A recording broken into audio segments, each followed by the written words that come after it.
മക്കളെ chemical kinetics എന്ന് പറഞ്ഞ ചാപ്റ്ററിൽ നമ്മുടെ എക്സൈസ് ഏരിയയിലൊക്കെ ഒരുപാട് ക്വസ്റ്റ്യൻ ഡിസ്കസ് ചെയ്യുന്ന ഒരു ഏരിയയാണ് ടേബിൾ ബേസ്ഡ് ക്വസ്റ്റ്യൻ. അതായത് കോൺസെൻട്രേഷൻ ഓഫ് എയും കോൺസെൻട്രേഷൻ ബിയും നമ്മൾ മാറ്റിക്കഴിഞ്ഞാൽ കിട്ടുന്ന എക്സ്പെരിമെന്റൽ റേറ്റ് നിങ്ങൾക്ക് തന്നിട്ട് എന്താണ് ഈ റിയാക്ഷൻ്റെ റേറ്റ് എന്ന് ചോദിക്കുന്ന ചില മോഡൽ ക്വസ്റ്റ്യൻ. ഇതാ ഒരു ക്വസ്റ്റ്യനിലൂടെ നമുക്ക് ഈ ഒരു ടൈപ്പിനെ പരിചയപ്പെടാം. During the kinetic study of the reaction A plus B C plus D എന്നുള്ള റിയാക്ഷൻ ആണ്. അതിലെ കോൺസെൻട്രേഷൻ ഓഫ് എയും കോൺസെൻട്രേഷൻ ബിയും മാറ്റുന്ന സമയത്തുള്ള റേറ്റിന്റെ ഒരു ടേബിൾ നമുക്ക് തന്നിട്ടുണ്ട്. Based on the above data which one of the following is correct. എടാ നമുക്ക് ഈ ഒരു ക്വസ്റ്റ്യൻ ഒരു മിനിറ്റ് കൊണ്ട് എങ്ങനെ നമുക്ക് ചെയ്യാം? ഒരു മിനിറ്റും വേണ്ട, വിത്തിൻ സെക്കൻഡുകൾ കൊണ്ട് ആൻസർ ചെയ്യുന്ന ഒരു സിമ്പിൾ ലോജിക്കിലൂടെ നമുക്ക് നോക്കാം. ഓക്കെ, സംഗതി വളരെ സിമ്പിളായിട്ട് ഞാനൊരു ക്വസ്റ്റ്യൻ്റെ ആ ടേബിൾ വാല്യൂ ഒന്നുകൂടെ ഇങ്ങോട്ട് ലേബിൾ ചെയ്തിട്ടുണ്ട്. കോൺസെൻട്രേഷൻ ഓഫ് എയും കോൺസെൻട്രേഷൻ ബിയും കറസ്പോണ്ടിങ് റേറ്റും. മക്കളെ നമുക്ക് ഈ ഒരു റിയാക്ഷൻ കോൺസെൻട്രേഷൻ ഓഫ് എനെ എത്രത്തോളം ഡിപ്പെൻഡ് ചെയ്യുന്നു, കോൺസെൻട്രേഷൻ ഓഫ് ബിനെ എത്രത്തോളം ഡിപ്പെൻഡ് ചെയ്യുന്നു, അതല്ലേ ഓർഡർ എന്ന് പറയുന്നത് അല്ലേ? അത് വെച്ച് ചെയ്യുന്നതല്ലേ അവൻ്റെ റേറ്റ് എന്ന് പറയുന്നത്. നിങ്ങൾക്ക് കോൺസെൻട്രേഷൻ ഓഫ് എൻ്റെ ഡിപ്പെൻഡൻസ് എത്ര എന്നറിയാൻ വേണ്ടിയിട്ട് നിങ്ങൾ കോൺസെൻട്രേഷൻ ഓഫ് ബി ഫിക്സ്ഡ് ആയ പോയിന്റ് നിങ്ങൾ നോക്കാം. എടാ ഞാൻ നോക്കുന്ന സമയത്ത് ഒന്നാമത്തെ സാഹചര്യത്തിലും നാലാമത്തെ സാഹചര്യത്തിലും കോൺസെൻട്രേഷൻ ഓഫ് ബി എന്താണ്? ഫിക്സ്ഡ് ആണ്. ആ ഒരു സമയത്ത് കോൺസെൻട്രേഷൻ ഓഫ് എ മാത്രം എന്ത് ചെയ്യുന്നിട്ടുണ്ട്? വേരി ചെയ്തിട്ടുണ്ട് അല്ലേ? നിങ്ങൾ നോക്ക്, കോൺസെൻട്രേഷൻ ഓഫ് എ ആ ഒരു സമയത്ത് എന്തായിട്ട് മാറിയിട്ടുണ്ട്? 0.1 നിന്നും 0.4 കൂടിയിട്ടുണ്ട്. എന്ന് പറഞ്ഞാൽ കോൺസെൻട്രേഷൻ ഓഫ് എ 4 ടൈംസ് എന്ത് ചെയ്തിട്ടുണ്ട്? ഇൻക്രീസ് ചെയ്തിട്ടുണ്ട്. ബീനെ മാറ്റാണ്ട് എയുടെ കോൺസെൻട്രേഷൻ 4 ടൈംസ് ഇൻക്രീസ് ചെയ്തപ്പോൾ റേറ്റ് നിങ്ങൾ നോക്ക്, 6 ഉള്ളത് 6 × 10⁻³ എന്നുള്ളത് 2.4 × 10⁻². എന്നാൽ അതിന് എനിക്ക് ഇങ്ങനെ എഴുതിക്കൂടെ? 24 ഇൻറ്റു അല്ലേ, എനിക്കിതിനെ എങ്ങനെ എഴുതാം? എന്ത് 24 × 10⁻³ അപ്പോൾ 10⁻³ ആയാലോ. അപ്പോൾ 6 ഉള്ളത് 24 ആയി. എടാ 6 ഉള്ളത് 24 ആയി എന്ന് പറഞ്ഞു കഴിഞ്ഞാൽ ഇതും എത്ര ടൈംസ് കൂടി എന്നാണ്? 4 ടൈംസ് കൂടി അല്ലേ? അപ്പോൾ നമുക്ക് മനസ്സിലാവാണ് കോൺസെൻട്രേഷൻ ഓഫ് ബി മാറ്റാണ്ട് കോൺസെൻട്രേഷൻ ഓഫ് എ 4 ഇരട്ടി കൂട്ടിയപ്പോൾ റേറ്റും 4 ഇരട്ടിയായി. അതിൻ്റെ മീനിങ് എന്താ? കോൺസെൻട്രേഷൻ ഓഫ് എനെ റേറ്റ് എങ്ങനെയാണ്? ഡയറക്റ്റ്ലി ഡിപ്പെൻഡ് ചെയ്യുന്നത്. കാരണം ഇത് 4 ആയപ്പോൾ ഇത് 4 ആയി. ഇനി അതല്ല, ഈവൻ 4 ടൈംസ് ആയപ്പോൾ റേറ്റ് 16 ടൈംസ് ആണെങ്കിൽ അതിന്റെ മീനിങ് എന്താ? എനെ സ്ക്വയർ ആയിട്ടാണ് ഡിപ്പെൻഡ് ചെയ്യുന്നത്. അപ്പോൾ എന്റെ ഡിപ്പെൻഡൻസ് നമുക്ക് മനസ്സിലായി. ഇനി ഇതേപോലെ തന്നെ നമുക്ക് ബീനെ എങ്ങനെയാണ് ഡിപ്പെൻഡ് ചെയ്യുന്നത് എന്ന് അറിയേണ്ട ആവശ്യമുണ്ട്. സോ അതിന് വേണ്ടിയിട്ട് നമുക്ക് ബീന്റെ ഡിപ്പെൻഡൻസ് മനസ്സിലാവാൻ വേണ്ടി എ ഫിക്സ്ഡ് ആയ പോയിന്റ് ഞാൻ കൺസിഡർ ചെയ്യാണ്. ഓക്കെ, എ ഫിക്സ്ഡ് ആയ പോയിന്റ് എന്ന് പറഞ്ഞാൽ എടാ ഇവിടെയും 0.3 ഇവിടെയും 0.3 അല്ലേ? രണ്ടാമത്തെയും മൂന്നാമത്തെയും ഓപ്ഷനിൽ എന്താണ്? എ ഫിക്സ്ഡ് ആണ്. ആ സമയത്ത് ബീന്റെ കോൺസെൻട്രേഷൻ എന്തായി നോക്കി നിങ്ങൾ? ബീന്റെ കോൺസെൻട്രേഷൻ 2 ഉള്ളത് 0.4 ആയി. എടാ 2 ഉള്ളത് 0.4 ആയി എന്ന് പറയുമ്പോൾ 2 ടൈംസ് എന്ത് ചെയ്തു? ബീന്റെ കോൺസെൻട്രേഷൻ കൂടി. എടാ ബീന്റെ കോൺസെൻട്രേഷൻ 2 ടൈംസ് കൂടിയപ്പോൾ 7 × 10⁻² എന്നുള്ള റേറ്റ് എനിക്ക് 2.8 ഇത് എനിക്ക് ഇങ്ങനെ എഴുതാൻ 28.8 × 10⁻² അല്ലേ? അപ്പോൾ 2 10⁻² ആയി. അപ്പോൾ 7.28 ആയി എന്ന് പറഞ്ഞു കഴിഞ്ഞാൽ 4 ടൈംസ് അല്ലേ? 4 ടൈംസ് കൂടി എന്നല്ലേ? നിങ്ങൾ നോക്ക്, ബിയുടെ കോൺസെൻട്രേഷൻ 2 ടൈംസ് കൂടിയപ്പോൾ റേറ്റ് 4 ടൈംസ് ആയി. അതിൻ്റെ അർത്ഥം ബീന്റെ കോൺസെൻട്രേഷൻ ഇവൻ എങ്ങനെയാണ് ഡിപ്പെൻഡ് ചെയ്യുന്നത്? സ്ക്വയർ ആയിട്ടല്ലേ? അപ്പോൾ ഇവന്റെ റേറ്റ് നമുക്ക് എങ്ങനെ വരിക? R = K × കോൺസെൻട്രേഷൻ ഓഫ് എന് ഡയറക്റ്റും ബീന് എങ്ങനെയാണ്? സ്ക്വയർ ആയിട്ടാണ് ഡിപ്പെൻഡ് ചെയ്യുക. ദ ഓപ്ഷൻ ഈസ് എന്താണ്? R = K × concentration of A അല്ലേ? Concentration of A × B². Concentration of A × B² option 4 is the right answer. Okay, അപ്പോൾ നമ്മൾ വിത്തിൻ സെക്കൻഡ് ഞാനിപ്പോൾ ഇത് പറഞ്ഞു തരുമ്പോൾ കുറച്ച് ടൈം ഏറിയിട്ടുണ്ട്. ഇനി നമുക്ക് ഇതേ മോഡൽ ക്വസ്റ്റ്യൻ വിത്തിൻ സെക്കൻഡ് കൊണ്ടൊന്ന് ചെയ്ത് നോക്കാം. എടാ സെയിം മോഡൽ ക്വസ്റ്റ്യൻ ആണ്, നിങ്ങൾ എങ്ങനെയാണ് ആൻസർ ചെയ്യാൻ നമുക്ക് നോക്കാം. എടാ എന്റെ ഡിപ്പെൻഡൻസ് എങ്ങനെയാണ്, ബീന്റെ ഡിപ്പെൻഡൻസ് എങ്ങനെയാണെന്ന് അറിയണം അല്ലേ? അതിന് ആദ്യം എന്റെ ഡിപ്പെൻഡ് എന് എത്രത്തോളമാണ് റേറ്റ് ഡിപ്പെൻഡ് ചെയ്യുന്ന അറിയാൻ വേണ്ടിയിട്ട് ഞാൻ ബി ഫിക്സ്ഡ് ആയ പോയിന്റ് കൺസിഡർ ചെയ്യാണ്. മക്കളെ രണ്ടാമത്തേലും നാലാമത്തെ ഓപ്ഷൻ ഞാൻ എടുക്കുന്ന സമയത്തോ അല്ലെ, നാലാമത്തെ ഡാറ്റ എടുക്കുന്ന സമയത്ത് എയുടെ കോൺസെൻട്രേഷൻ ബീന്റെ കോൺസെൻട്രേഷൻ എന്താണ്? ഫിക്സ്ഡ് ആണ്. ആ സമയത്ത് 0.3 ഉള്ളത് എന്തായിട്ട് മാറി? 0.6 ആയി. എടാ എയുടെ കോൺസെൻട്രേഷൻ എത്ര ടൈംസ് കൂടിയിട്ടുണ്ട്? 2 ടൈംസ് കൂടിയിട്ടുണ്ട്. അപ്പോൾ റേറ്റ് 2 ഉള്ളത് 8 ആയി. എടാ 2 ഉള്ളത് 8 ആയി എന്ന് പറയുമ്പോൾ എത്ര ടൈംസ് കൂടിയിട്ടുണ്ട്? 4 ടൈംസ് കൂടിയിട്ടുണ്ട്. എയുടെ കോൺസെൻട്രേഷൻ 2 ഇരട്ടി കൂട്ടി ബീനെ ഫിക്സ്ഡ് ആക്കി ചെയ്തപ്പോൾ റേറ്റ് 4 ഇരട്ടി എന്ന് പറയുമ്പോൾ റേറ്റ് കോൺസെൻട്രേഷൻ ഓഫ് എൻ എങ്ങനെയാണ് ഡിപ്പെൻഡ് ചെയ്യുന്നത്? 2, 4 അല്ലേ? സ്ക്വയർ ആയിട്ടല്ലേ ഡിപ്പെൻഡ് ചെയ്യുന്നത്. ഇനി ബീൻ എങ്ങനെയാണ് ഡിപ്പെൻഡ് ചെയ്യുന്നത് എന്നറിയാൻ വേണ്ടിയിട്ട് ഞാൻ എ ഫിക്സ്ഡ് ആയ പോയിന്റ് കൺസിഡർ ചെയ്യാണ്. എടാ എ ഫിക്സ്ഡ് ആയത് എവിടെ നോക്കി നിങ്ങൾ? ഒന്നാമത്തെയും മൂന്നാമത്തെയും സാഹചര്യം എടുത്തു കഴിഞ്ഞാൽ അവിടെ എ എന്താണ്? ഫിക്സ്ഡ് ആണ്. എ ഫിക്സ്ഡ് ആക്കിക്കൊണ്ട് ഞാൻ കോൺസെൻട്രേഷൻ ഓഫ് ബി എത്ര ടൈംസ് കൂട്ടി? 0.1 ഉള്ളത് 0.3 ആയി അല്ലേ? ഡാറ്റ പ്രകാരം 0.1 0.3 ആയി. അപ്പോൾ 0.1 0.3 ആയി എന്ന് പറയുമ്പോൾ എത്ര ടൈംസ് കൂടിയിട്ടുണ്ട്? 3 ടൈംസ് കൂടിയിട്ടുണ്ട്. എടാ 3 ടൈംസ് ആ ഒരു സാഹചര്യത്തിൽ റേറ്റ് കൂടിയപ്പോൾ ഒന്നാമത്തെ മൂന്നാമത്തെ സാഹചര്യം ഞാൻ കോൺസെൻട്രേഷൻ ഓഫ് ബി കൂടിയപ്പോൾ റേറ്റ് 1 ഉള്ളത് 9 ആയി. 1 ഉള്ളത് 9 ആയി എന്ന് പറയുമ്പോൾ 9 ടൈംസ് കൂടി. ഓക്കെ, ഇവിടെ വളരെ വ്യക്തമാണ്. ഒന്നാമത്തെയും മൂന്നാമത്തെയും സാഹചര്യത്തിൽ എയുടെ കോൺസെൻട്രേഷൻ മാറ്റുന്നില്ല. ബീനെ മാത്രം നമ്മൾ 3 ടൈംസ് കൂട്ടിയപ്പോൾ റേറ്റ് 9 ടൈംസ് ആയി എന്ന് പറഞ്ഞാൽ അതിൻ്റെ അർത്ഥം എന്താണ്? ബി 3 ആയപ്പോൾ റേറ്റ് 9 ആയി എന്ന് പറയുമ്പോൾ ബീനെ എങ്ങനെയാണ് ഡിപ്പെൻഡ് ചെയ്യുന്നത്? സ്ക്വയർ ആയിട്ട്. അപ്പോൾ ബീനി സ്ക്വയർ ആയിട്ട് എനി സ്ക്വയർ ആയിട്ട്. അപ്പോൾ റേറ്റിലും എങ്ങനെയാണ്? R equal to K into concentration of A square concentration of B square അല്ലേ? അങ്ങനെ വരുന്ന ഒരു ഓപ്ഷൻ ഏതാ? Option C is the right answer.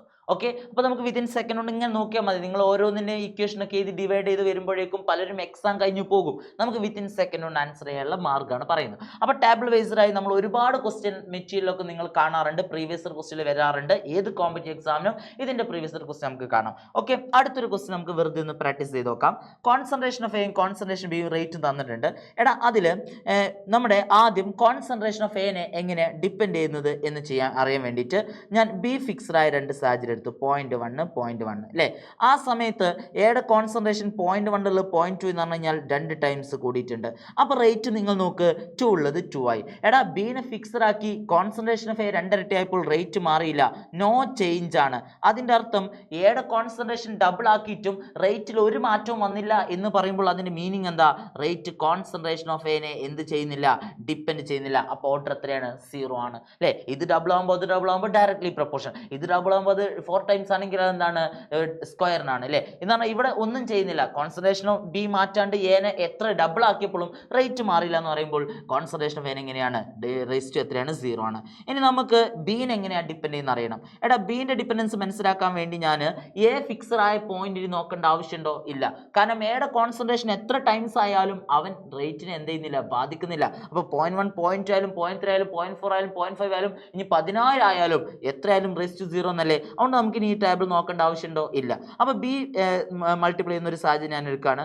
0.1 0.3 എന്ന് പറഞ്ഞാൽ 3 ടൈംസ് ബീനെ മാത്രം മാറ്റുമ്പോൾ 2 ഉള്ളത് ഇതിന് എനിക്ക് 18 × 10⁻² എന്ന് എഴുതി കൂടെ? 2 ഉള്ളത് എത്രയായി? 18 ആയി. 2 18 ആയി എന്ന് പറയുമ്പോൾ 9 ടൈംസ് കൂടി എന്നല്ലേ? 2 × 9 അല്ലേ 18 എന്ന് പറയുന്നത്. അപ്പോൾ ഇത് 3 ടൈംസ് ആയപ്പോൾ റേറ്റ് 9 ടൈംസ് ആയി. അതിൻ്റെ അർത്ഥം ബീൻ്റെ കോൺസെൻട്രേഷൻ എങ്ങനെയാണ് ഡിപ്പെൻഡ് ചെയ്യുന്നത്? സ്ക്വയർ ആയിട്ട്. അപ്പോൾ റേറ്റിൽ എങ്ങനെ വരിക? R equal to K into എനെ ഡിപ്പെൻഡ് ചെയ്യുന്നില്ല, ബീനെ സ്ക്വയർ ആയിട്ട്. എടാ എ റേസ് 0 നമുക്ക് എഴുതേണ്ട ആവശ്യമില്ലല്ലോ. അപ്പോൾ കെ ഇൻറ്റു എന്താണ്? B square. ഓപ്ഷൻ ഏതാ വരിക? ബി.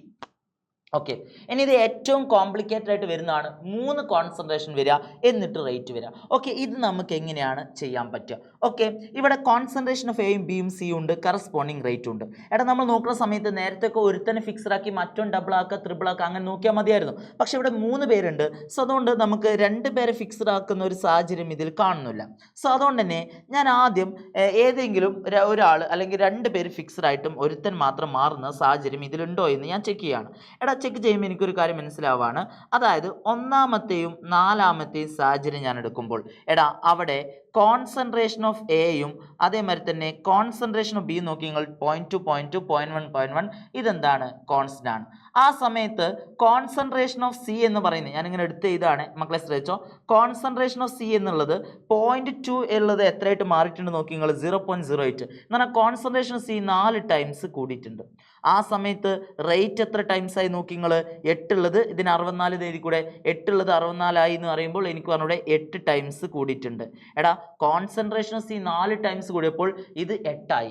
കോൺസെൻട്രേഷൻ സി 4 ടൈംസ് കൂടുമ്പോൾ റേറ്റ് 4 ആണെങ്കിൽ ഡയറക്ട്ലി പ്രപ്പോർഷൻ. അല്ല സി 4 ടൈംസ് കൂടുമ്പോൾ റേറ്റ് 16 ആണെങ്കിൽ സ്ക്വയർ. ഇവിടെ 4 ടൈംസ് കൂടിയപ്പോൾ റേറ്റ് 8 ആയി എന്ന് പറയുമ്പോൾ 4ൻ്റെ എന്താടാ 8 എന്ന് പറയുന്നത്? എടാ 4�3/2 അല്ലേ 8 എന്ന് പറയുന്നത് അല്ലേ? നിങ്ങൾ ആലോചിച്ച് നോക്ക്. 4ൻ്റെ ക്യൂബ് എത്ര? 64. റൂട്ട് എടുത്തു കഴിഞ്ഞാൽ √64 എന്ന് പറഞ്ഞു കഴിഞ്ഞാൽ നമുക്ക് പറഞ്ഞൂടെ അല്ലേ? √64 ദാറ്റ് ഇസ് ഈക്വൽ ടു എത്രയാണ്? അതല്ലേടാ 8 എന്ന് പറയുന്നത്. അപ്പോൾ 4�3/2 ആണ് 8 അല്ലേ? അത് നമുക്കറിയണം അല്ലേ? അങ്ങനെയാണെങ്കിൽ എനിക്ക് പറഞ്ഞൂടെ ഇവൻ സീൻ എങ്ങനെയാണ് ഡിപ്പെൻഡ് ചെയ്യുന്നത്? 6 ഇസ് ഡയറക്ട്ലി പ്രൊപ്പോർഷണൽ ടു എങ്ങനെ സീൻ എങ്ങനെ വെച്ചാൽ C⁻² എത്രയാണ്? 3/2 അല്ലേ? സീൻ്റെ ഡിപ്പെൻഡൻസ് നമുക്ക് 1-മത്തെയും 4-മത്തെയും ഡാറ്റ ഇക്വേറ്റ് ചെയ്തപ്പോൾ കിട്ടി. ഇനി നമുക്ക് സീനെ മനസ്സിലായി അല്ലേ? ഇനി എ ഫിക്സഡ് ആയിട്ട് ബീനെ മനസ്സിലാക്കാൻ വേണ്ടി എ ഫിക്സഡ് ആയ പോയിന്റ് ഞാൻ നോക്കുമ്പോൾ നോക്കി നിങ്ങൾ 2-മത്തെയും 3-മത്തെയും ഇക്വേഷൻ ഞാൻ കൺസിഡർ ചെയ്ത് കഴിഞ്ഞാൽ അതിൽ കോൺസെൻട്രേഷൻ ഓഫ് എ എന്താണ്? കോൺസ്റ്റന്റ് ആണ് അല്ലേ? അപ്പോൾ ഞാൻ എനെ കോൺസ്റ്റന്റ് ആക്കി ബീൻ്റെ ഡിപ്പെൻഡൻസ് മനസ്സിലാക്കാണ്. ആ സമയത്ത് കോൺസെൻട്രേഷൻ ഓഫ് ബി എത്ര ടൈംസ് കൂടി നോക്കി നിങ്ങൾ? 0.2 1.8 ആയി എന്ന് പറഞ്ഞാൽ 9 ടൈംസ് കൂടി. ഓക്കെ. ആ സമയത്ത് കോൺസെൻട്രേഷൻ ഓഫ് സി എത്ര ടൈംസ് കൂടി നോക്കി നിങ്ങൾ? 0.1.8 എന്ന് പറഞ്ഞാൽ അതും 9 ടൈംസ് കൂടി. അങ്ങനെ ചെയ്തപ്പോൾ റേറ്റ് എത്ര ടൈംസ് കൂടി നോക്കി നിങ്ങൾ? 2 ഉള്ള 6 ആയി. 2 ഉള്ള 6 ആയി എന്ന് പറഞ്ഞാൽ 3 ടൈംസ് കൂടി. എടാ ഞാൻ റിലേഷൻ കൺസിഡർ ചെയ്യാണ് മക്കളെ. R ഡയറക്ട്ലി പ്രൊപ്പോർഷണൽ ടു അല്ലെങ്കിൽ റേറ്റിൻ്റെ റിലേഷൻ ഞാൻ എടുക്കുകയാണ്. B 9 ടൈംസ് കൂടി, പക്ഷേ ബീനെ എങ്ങനെയാണ് ഡിപ്പെൻഡ് ചെയ്യുന്നത് നമുക്കറിയില്ല അല്ലേ? C 9 ടൈംസ് കൂടി, പക്ഷേ സിനെ നമുക്കറിയാം എത്ര ടൈംസാണ് ഡിപ്പെൻഡ് ചെയ്യുന്നത്? 3/2. അത് ചെയ്തപ്പോൾ റേറ്റ് 3 ടൈംസ് ആയി. ഏനല്ലാത്തതുകൊണ്ട് ഞാൻ എന്ത് ചെയ്യുന്നില്ല. നമുക്ക് ആ ബീൻ്റെ ഡിപ്പെൻഡൻസ് ആണ് മനസ്സിലാക്കേണ്ടത് അല്ലേ? അപ്പോൾ 9 ഇൻറ്റു എന്താണ് 9/3/2 എന്ന് പറഞ്ഞു കഴിഞ്ഞാൽ √9 എത്രയാണ്? √9 എന്ന് പറഞ്ഞാൽ 3. 3 ക്യൂബ് എന്ന് പറഞ്ഞാൽ എത്രയാണ്? 27 ഈക്വൽ ടു 3 അല്ലേ? അപ്പം 9 is equal to 3/27. എടാ 3/27 എന്ന് പറഞ്ഞാൽ 1/9. ദാറ്റ് ഇസ് ഈക്വൽ ടു 9 എടാ 9 ഈക്വൽ ടു 9 ആണെങ്കിൽ എനിക്ക് പറഞ്ഞൂടെ ബി ഈക്വൽ ടു എത്രയാണ്? -1 ആണ്. അപ്പോൾ ബീൻ്റെ ഡിപ്പെൻഡൻസ് മനസ്സിലായി, സിൻ്റെ ഡിപ്പെൻഡൻസ് മനസ്സിലായി. ഇനി നമുക്ക് എന്നും കൂടി അറിയേണ്ട ആവശ്യമുണ്ട് അല്ലേ? സോ അതുകൊണ്ട് ഞാൻ ഇക്വേഷൻ നമ്പർ 1 and 2 കൺസിഡർ ചെയ്യാണ്. Okay, 1 and 2. എടാ 1 and 2 ഞാൻ കൺസിഡർ ചെയ്യുമ്പോൾ കോൺസെൻട്രേഷൻ ഓഫ് സി എന്താണ്? നോക്കി നിങ്ങൾ, കോൺസെൻട്രേഷൻ ഓഫ് സി എന്താണ്? കോൺസ്റ്റന്റ് ആണ് അല്ലേ? കോൺസ്റ്റന്റ് ആണ്. അതേസമയം ബി എയുടെ എന്താണ്? 0.1 ആവുന്നുണ്ട്. 1 അല്ലേ? നമുക്കതൊന്ന് എഴുതാം. ആ സമയത്ത് കോൺസെൻട്രേഷൻ ഓഫ് എ എന്താവുന്നുണ്ട്? 1/2 ടൈംസ് ആവുന്നുണ്ട്. കോൺസെൻട്രേഷൻ ഓഫ് ബി നോക്കി നിങ്ങൾ 2 ടൈംസ് ആവുന്നുണ്ട്. നോക്കി നിങ്ങൾ 0.2 0.1 1 0.2. ആ സമയത്ത് റേറ്റ് നോക്കി നിങ്ങൾ 8 ഉള്ളത് 2 ആയി. എടാ 8 ഉള്ളത് 2 ആയി എന്ന് പറയുമ്പോൾ റേറ്റ് എന്തായിട്ട് മാറിയിട്ടുണ്ട്? 1/4 ടൈംസ് ആയിട്ടുണ്ട്. ഞാൻ ഈ ഡാറ്റ കൊടുക്കുകയാണെങ്കിൽ നമുക്കറിയാം റേറ്റിൻ്റെ ഈ ഒരു ഡാറ്റ പറയുകയാണെങ്കിൽ കോൺസെൻട്രേഷൻ ഓഫ് എ 1/2 ആയി അല്ലേ? എ 1/2 ടൈംസ് ആയിട്ടുണ്ട്. പക്ഷേ എങ്ങനെ ഡിപ്പെൻഡ് ചെയ്യുന്നത് എനിക്കറിയില്ല. എടാ ബി ആ സമയത്ത് 2 ടൈംസ് ആയിട്ടുണ്ട്. പക്ഷേ ബീൻ്റെ ഡിപ്പെൻഡൻസ് നമ്മൾ ഓൾറെഡി കണ്ടുപിടിച്ചു. എത്രയാണ്? -1 അല്ലേ? അങ്ങനെ ചെയ്തപ്പോൾ റേറ്റ് 1/4 ആയി. ഓക്കെ, അങ്ങനെയാണെങ്കിൽ 1/2 raise to A equal to എന്താ? 2 റേസ് ടു -1 എത്രയാണ്? 1/2 ഈക്വൽ ടു 1/4. അങ്ങനെയാണെങ്കിൽ 1/2 raise to A equal to 2 അങ്ങോട്ട് പോയി കഴിഞ്ഞാൽ എത്രയാണ്? 1/2. എടാ 1/2 raise to A equal to 1/2 ആണെങ്കിൽ എ ഈക്വൽ ടു എത്രയാണ്? 1 അല്ലേടാ? A equal to 1. അപ്പോൾ എനിക്ക് റേറ്റിലോ മനസ്സിലായി. എനെ 1 ആയിട്ട് ഡിപ്പെൻഡ് ചെയ്യുന്നു.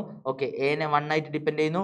ബീനെ -1 ആയിട്ട് ഡിപ്പെൻഡ് ചെയ്യുന്നു. സീന് എത്രയാണ്? 3/2. അങ്ങനെ rate R equal to K into concentration of A B raise to -1 C raise to എത്രയാണ്? 3/2. That is right law. ഇതാണ് ഏറ്റവും കോംപ്ലിക്കേറ്റഡ് ആയിട്ട് വരുന്ന സമയം. അപ്പോൾ നിങ്ങൾ എന്ത് ചെയ്യുക? ഏതെങ്കിലും 2 വേരിയബിൾ ആക്കിക്കൊണ്ട് അല്ലെങ്കിൽ 2 ഫിക്സഡ് ആക്കിയിട്ട് ആദ്യം ഒരു ചേഞ്ച് ഉണ്ടാവും. അതിന് ഡിപ്പെൻഡ് ചെയ്ത് മനസ്സിലാക്കിയിട്ട് അത് ഓരോന്നിലും ഇങ്ങനെ ഇംപ്ലിമെൻറ്റ് ചെയ്ത് കൊണ്ടുവരിക. എടാ ഇത് ഏറ്റവും സിമ്പിൾ ലെവൽ ടു മാക്സിമം ലെവലിൽ ഇപ്പോൾ ഞാനിവിടെ ചെയ്തിട്ടുണ്ട്. ഓക്കെ, അപ്പോൾ ഇനി ടാബിൾ ലെവൽ ക്വസ്റ്റ്യൻ നിങ്ങൾ കടന്നു വരുമ്പോൾ ഇനി ഡൗട്ട് അടിക്കരുത്. കൈനറ്റിക്സിൻ്റെ ഒരു ക്വസ്റ്റ്യൻ വളരെ സിമ്പിളായിട്ട് എന്താ ഇനി ചെയ്യാം. ഓക്കെ ലേടാ, താങ്ക് യു.